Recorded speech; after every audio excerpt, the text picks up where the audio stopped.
Alors bonsoir. Alors nous venons de nous voir, l'équipe de Maelstrom en multivisio conférence réunion apéritif.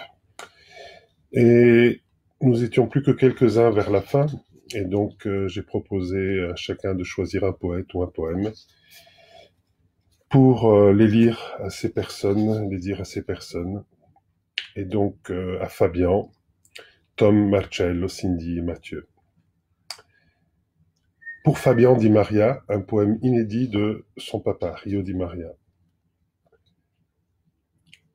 Terre en désarroi, acquitte nouvelle couleur. Mise totale dans jeu de hasard, à bombarder cœurs ignorants, blessures. Attente empreinte de questions, subit flux empressé de marées blanches, banco sur table verte de cœurs lynchés, quelle main invisible rame dans les rouages occultes. Permission d'heures nouvelles, entre fleuves et mouettes de neige. Route d'hommes pressés de vivre l'amour, la mort en face. Par Rio Di Maria, qui nous regarde d'ailleurs aujourd'hui. Alors Tom Nice, qui n'est pas sur Facebook,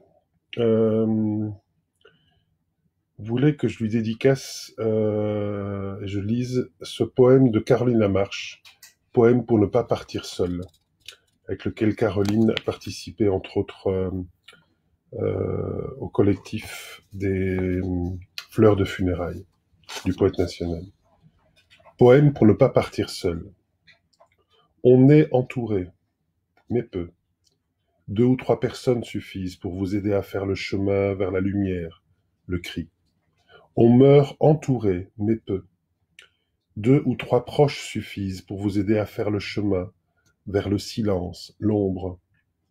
C'est un temps d'exception, celui où l'adieu ressemble à l'arrivée, sans que l'on puisse s'étreindre. C'est une saison d'exception, celle où le printemps ressemble au printemps, sans garnir de fleurs le lit, la chambre, la tombe. Sans fleurs, sans geste, tu pars, dans un linceul d'air et de vide.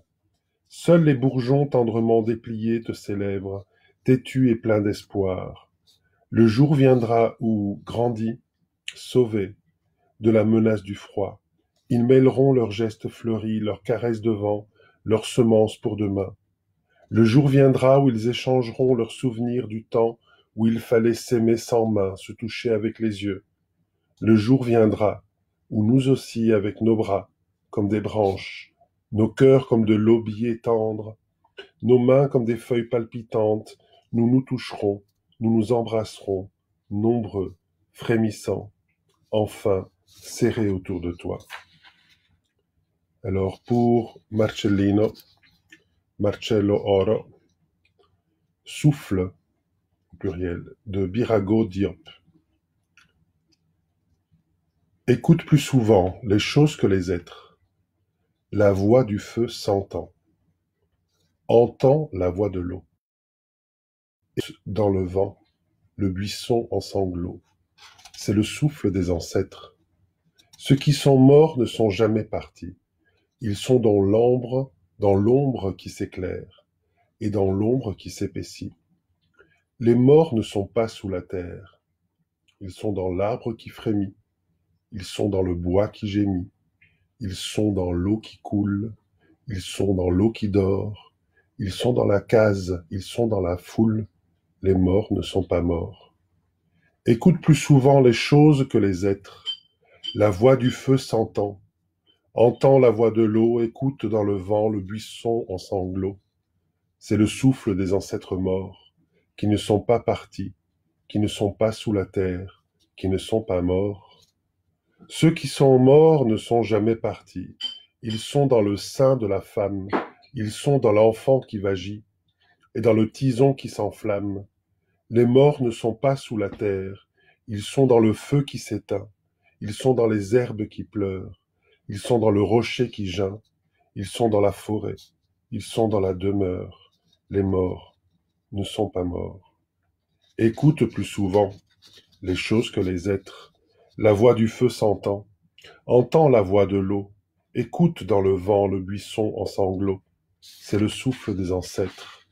Il redit chaque jour le pacte, le grand pacte qui lie à la loi notre sort, aux actes des souffles plus forts, le sort de nos morts qui ne sont pas morts, le lourd pacte qui nous lie à la vie, la lourde loi qui nous lie aux actes, des souffles qui se meurent dans le lit et sur les rives du fleuve, des souffles qui se meuvent dans le rocher qui geint et dans l'herbe qui pleure, des souffles qui demeurent dans l'ombre qui s'éclaire et s'épaissit, dans l'arbre qui frémit, dans le bois qui gémit, et dans l'eau qui coule et dans l'eau qui dort, des souffles plus forts qui ont pris, le souffle des morts qui ne sont pas morts, des morts qui ne sont pas partis, des morts qui ne sont plus sous la terre. Écoute plus souvent les choses que les êtres. La voix du feu s'entend, entend la voix de l'eau, écoute dans le vent, le buisson en sanglots. C'est le souffle des ancêtres. Très beau, hein, ce poème. Pour Cindy La Rosa, des poèmes de poésie verticale de Roberto Juarros. La hauteur de la rose n'est pas la hauteur de la pierre. Mais parfois, la rose la surpasse en son extase. La hauteur de l'homme n'est pas la hauteur de la pluie, mais son regard va plus loin que les nuages. Et parfois la lumière l'emporte sur l'ombre, bien que l'ombre ait toujours le dernier mot. Les hiérarchies sont une distraction de l'infini, ou peut-être un accident. Les hauteurs se supplantent comme tours qui dansent, mais tout tombe de la même hauteur. Deuxième poème. Être et rien de plus. Jusqu'à ce que se forme un puits au-dessous. Ne pas être et rien de plus. Jusqu'à ce que se forme un puits au-dessus. Ensuite, entre ces deux puits, le vent s'arrêtera un instant. Troisième poème. Un geste vers le bas ne trouve pas toujours un geste vers le haut. Mais lorsqu'ils le trouvent, ils vont tous deux vers le haut ou tous deux vers le bas. Ou peut-être les directions disparaissent et inaugurent dans le point de rencontre la transfiguration qui les dispense d'un mouvement quelconque. Tout geste est une épiphanie, lorsqu'il n'y a plus de différence entre le haut et le bas. Et enfin, pour Mathieu Lelarge, de l'amitié, un extrait de Un prophète et son temps de Khalil Gibran. Et un jeune dit, parle-nous de l'amitié. Et il répondit, disant, votre ami est votre besoin qui a trouvé une réponse. Il est le champ que vous semez avec amour et moissonnez avec reconnaissance. Il est votre table et votre foyer. Car vous venez à lui avec votre faim et vous cherchez en lui la paix.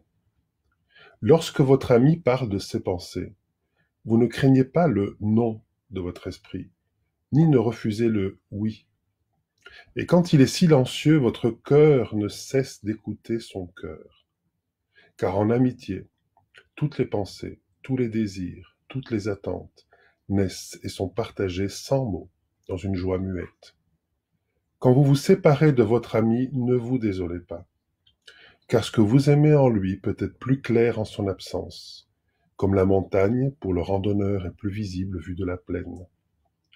Et qu'il n'y ait d'autre intention dans l'amitié que l'approfondissement de l'esprit. Car l'amour qui cherche autre chose que la révélation de son propre mystère n'est pas l'amour, mais un filet jeté au loin, et ce que vous prenez en vain est vain. Et donnez à votre ami le meilleur de vous-même. Et s'il doit connaître le reflux de votre marée, laissez-le connaître aussi son flux. Car qu'est-ce que votre ami si vous venez le voir avec pour tout présent des heures à tuer? Venez toujours le voir avec des heures à faire vivre, car il est là pour remplir vos besoins et non votre néant. Et dans la tendresse de l'amitié, qu'il y ait le rire et le partage des plaisirs, car dans la rosée des menues choses, le cœur trouve son matin et sa fraîcheur. Voilà, c'était la 30e. On continue. Demain, soyons forts, soyez forts et lumineux. Merci et à demain.